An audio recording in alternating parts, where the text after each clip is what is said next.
Hi guys, welcome back to Kamli dreams. मैं हूं आप लोग की दोस्त रीमा। तो गाइस आज हम बनाने वाले हैं आईब्रो, वो भी बीट वैक्स स्ट्रिप से, जो हम हाथों और पैरों पे यूज़ करते हैं। तो इसकी एक स्ट्रिप लेके हम उसे अपने हाथों में अच्छे से वार्म कर लेंगे, गरम कर लेंगे।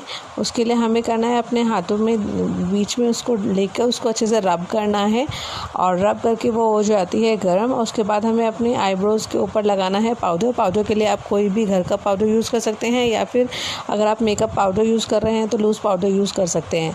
तो पाउडर लगाने के बाद हम यूज़ करेंगे अपनी वैक्स स्ट्रिप्स का। और पाउडर का यूज़ हम इसलिए करते हैं ताकि जो भी हमारा स्वेट और पसीना है वो सूख पाए। तो गाइस हमारा ये हम वैक्स स्ट्रिप्स को कर लेंगे कट करना है। हमें एक पतली सी हमें छोटे मतलब पतली स्ट्रिप्स काटनी है इसकी, वैक्स स्ट्रिप बड़ी स्ट्रिप में से। और इसको भी हम अच्छे से रब कर लेंगे।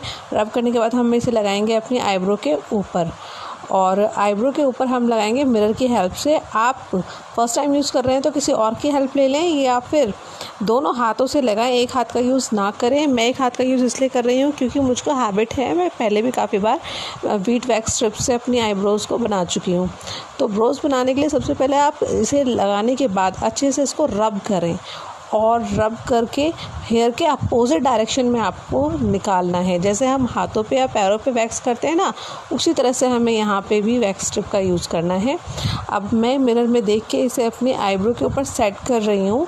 आप चाहें तो किसी की हेल्प ले सकते हैं, और अगर फर्स्ट टाइम कर रहे हैं तो थोड़ा सा आईब्रो से ऊपर रखें ताकि आपकी आईब्रोज़ ना उड़े, क्योंकि हम पहली बार बनाते हैं तो कई बार मिस्टेक से आईब्रो भी उड़ जाती हैं। तो आप हमेशा थोड़ा सा दूर रख के ही करें। धीरे धीरे जब आपको आ जाएगा तो आप फिर प्रॉपर एक शेप दे सकते हैं आईब्रो को।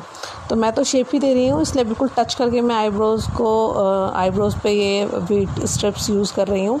अब मिड में जो मेरी आईब्रोज़ के मिड सेक्शन है उसके बीच में मैंने इसको लगाया है, और उसके बाद मैं इसे निकाल रही हूँ। जो भी बीच में मतलब हेयर्स होते हैं ना नोज़ के ऊपर, आईब्रोज़ के बीच में, वो हेयर्स भी मैं निकाल रही हूँ। एंड नाउ इसी तरह से मैं सेकंड आईब्रो के ऊपर भी इसे यूज़ करने वाली हूँ। सेकंड आईब्रो के लिए मैंने स्ट्रिप काट के रखी हुई है, तो उसको हम लगाएंगे। एक ही स्ट्रिप सारे में यूज़ नहीं कर सकते, तो दूसरी स्ट्रिप लेके उसे हम अपनी आईब्रो के ऊपर लगाएंगे जहाँ हमारे एक्स्ट्रा हेयर्स होते हैं, और शेप देने के लिए प्रॉपर आईब्रो के ऊपर लगाएंगे। जैसी शेप आपको देनी है उस तरह से। आप चाहें तो पहले पेंसिल से या आईब्रो पेंसिल से ड्रॉ कर सकते हैं, एंड जस्ट हेयर के अपोजिट आपको इसे निकालना है। तो शेप देने के लिए आप आईब्रो पेंसिल का भी यूज़ कर सकते हैं, और उससे आप अपनी शेप को ड्रॉ कर सकते हैं। उसके बाद आप यूज़ कर सकते हैं।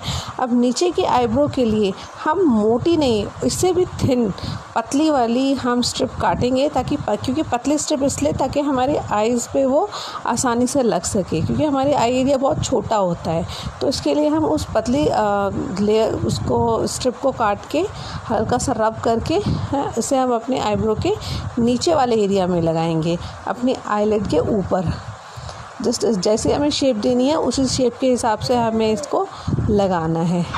एंड लगाने के बाद हल्का सा रब करना है। रब इतना करना है कि वो फटे ना और निकले ना। तो उसे भी हम अच्छे से रब करेंगे, और अपनी आइज़ को क्लोज़ करके अच्छे से टाइटली पकड़ के तब हम इसे निकालेंगे। अदरवाइज़ जैसे थ्रेड में आपकी अगर लूज़ होती है तो थ्रेड लग जाता है, उसी तरह से इससे भी ब्लड आ सकता है। तो इसी तरह से सेकंड आईब्रो में भी हमें करना है कि हमें अपनी आईब्रो के नीचे इसको सेट करना है। एंड सेट करने के बाद अच्छे से हल्का सा रब करें, आइज़ को पकड़ें, एंड जस्ट अपोजिट डायरेक्शन में इसको खींच दें।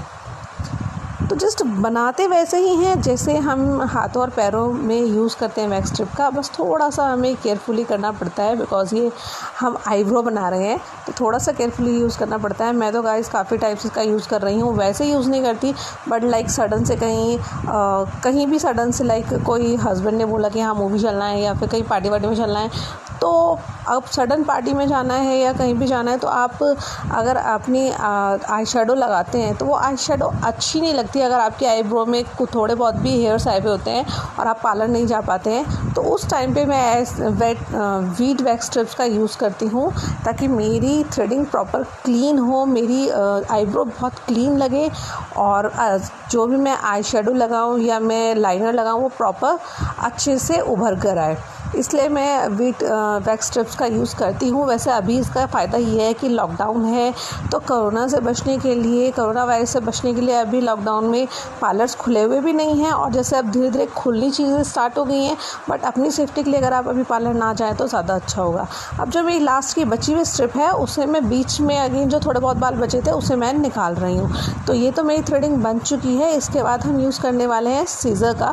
सीज़र से हम जो भी हमारे एक्स्ट्रा हेयर्स होते हैं उसको हम कट कर लेते हैं। मैंने यहाँ पे थोड़ी बड़ी सीज़र यूज़ की है बिकॉज़ मुझे अभी थोड़ा मिली नहीं थी छोटी सीज़र। तो आप इसके लिए हेयर सीज़र यूज़ करें, उससे आप अपनी थ्रेड को कट करें अच्छी शेप देने के लिए। एंड नाउ आप देखेंगे थ्रेडिंग बन के रेडी है। अब जस्ट हमें करना क्या है, अपने फेस को क्लीन करना है, वॉश करना है, एंड आपकी थ्रेडिंग बन के रेडी है। तो